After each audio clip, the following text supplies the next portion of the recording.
Hello and welcome to Health Professional Radio. I'm your host, Neil Howard. Glad that you could join us again.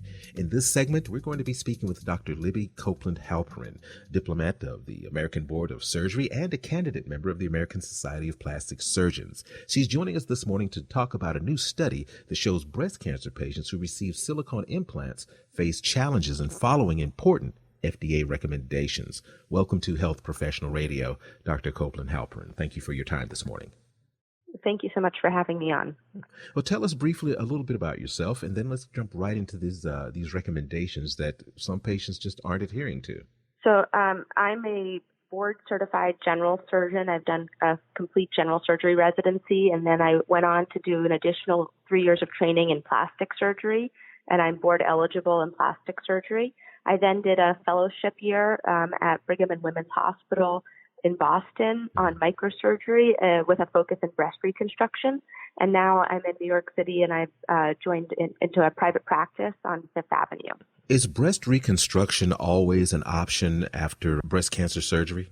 So, what we tell patients is it's always important to at least have a discussion about breast reconstruction. There are certain instances, depending on the cancer and the aggressiveness of the cancer and the treatment that's required for the breast cancer, that breast reconstruction is not necessarily offered at the time of the mastectomy because the focus has to be on the cancer. And so as breast reconstruction surgeons, we ultimately will defer to the expertise of the breast oncology surgeon and the breast oncologist, medical oncologist, to determine which patients are appropriate candidates for reconstruction. Mm-hmm. And then many patients may ultimately choose not to undergo reconstruction, which is always an option for them, and that's the right choice for a lot of patients. But some patients do want reconstruction, and for those patients who are candidates for reconstruction, it's important to talk about the different options and know that they do have a right to reconstruction if they want it, and if otherwise they're a candidate for it. And this is something where we really do defer to the breast oncologist, the cancer side of the team, so the cancer surgeons and the medical cancer doctors. Some patients, they have more aggressive cancer, they need a more aggressive treatment, and so they don't want to do anything with reconstruction because that could delay their treatment. And so they'll often will say, just focus on the cancer now, and then we can talk about reconstruction later. So the nuances of that, we defer to the breast cancer team.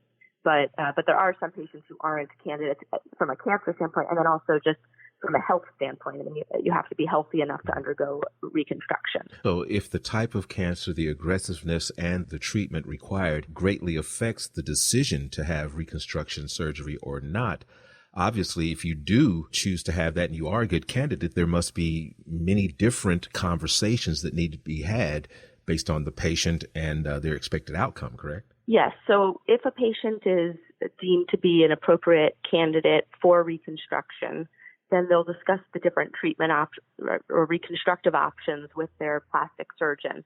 And that's assuming that they're undergoing a mastectomy for their breast cancer. That the reconstructive options, like I said, many patients choose not to undergo any reconstruction, which is also a choice that they can make, or they can undergo reconstruction using an implant, silicone or saline, or they can undergo reconstruction with what's called autologous reconstruction using their own tissue.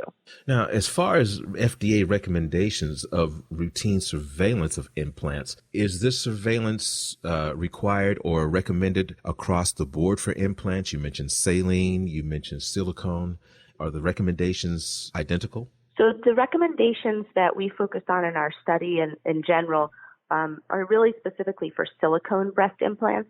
And the recommendations for imaging are to detect rupture of the implant, which may or may not be readily detectable on exam, and patients may not even have symptoms associated with them. With saline, if there's a rupture, generally patients will know fairly soon because the implant will go flat. With a silicone implant, you might not know that the implant has ruptured because of that silicone cohesivity. And so that's what the imaging is for. So the imaging is just for silicone implants. Is this potential rupturing something that occurs in the course of the life of the implant, or are they usually due to some type of trauma? So it can be due to trauma. but it's something that can happen just in the lifespan of the implant. And so we know that overall implants, there's been a lot of research into this, and implants are in general considered safe, but they do require routine maintenance.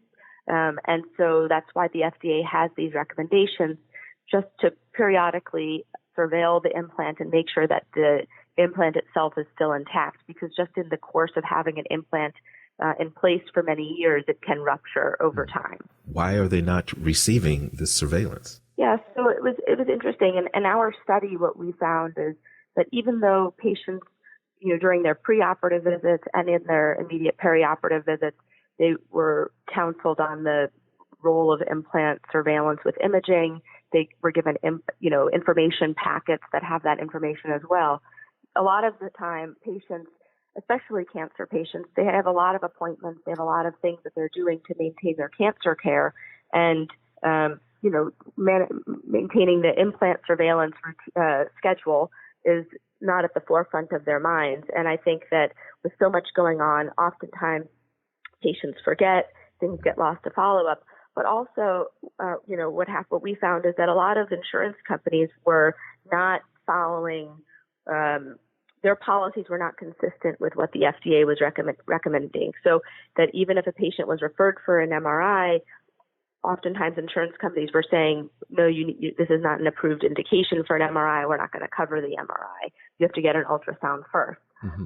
So I think there's a number of reasons, a number of barriers, and some of that is access to care. In our study, we were dealing with primarily a rural population where they're traveling hours just to come and see their doctor.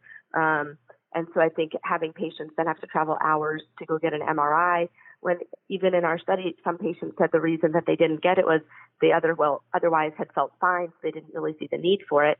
So to say travel several hours and go take an go get an MRI, it's a lot to ask of a patient. So I think some of it is just access to care. Some of it is making sure patients are aware of it, even though they maybe have been told this information. There's a lot of information that they're getting, especially for cancer reconstruction patients. And so sometimes it does get lost in the shuffle. And so I think there's a need for repeated reminders. And then I think insurance is another barrier. What is the surveillance timeline? How soon after an implant should a patient begin this surveillance, and how frequently after these implants? So that's a good question, and it's actually changed. When we did our study, the FDA recommendation was to get an MRI about 3 years following the initial implant placement, and then every 2 to 3 years thereafter. And so in our study, that's what we surveyed patients on.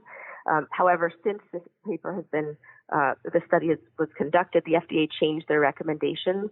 And so now the recommendation is to get either an ultrasound or an MRI 5 to 6 years after the silicone implant has been placed, and then every 2 to 3 years thereafter. So if a patient hasn't been getting this surveillance for whatever reason, is that cause for alarm, or should you just simply begin to have this surveillance and go from there?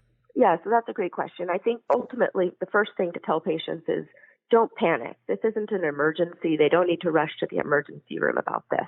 But it is something that if they know that they haven't gotten the screening and they're overdue, or if they just don't even know when their screening is due, the first thing to do is just contact their plastic surgeon and discuss with them what the recommended screening is for that patient, and get onto a schedule and get into a system of routine surveillance. What are some of the challenges associated with a ruptured silicone implant? How could it significantly impact a patient's quality of life? Yeah, so that's a really good question.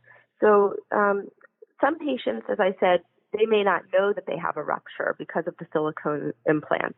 And so that's why the imaging can help detect a rupture. But patients who have a long-standing rupture from the silicone can have pain, or they might notice some irregularities or lumps or masses. They can develop scar tissue or inflammation even along the lymph nodes. And so it's something that if you do have a ruptured implant, you want to speak with your plastic surgeon about what the best treatment options are moving forward. Doctor, I appreciate your time. Thank you so much for this information. Thank you so much. Thank you so much for having me. You've been listening to Health Professional Radio. I'm your host, Neil Howard, in conversation with Dr. Libby Copeland-Halperin. Audio copies of this program are available at hpr.fm and healthprofessionalradio.com.au. You can also subscribe to the podcast on iTunes. Listen in, download at SoundCloud, and be sure and subscribe to our YouTube channel at youtube.com, Health Professional Radio.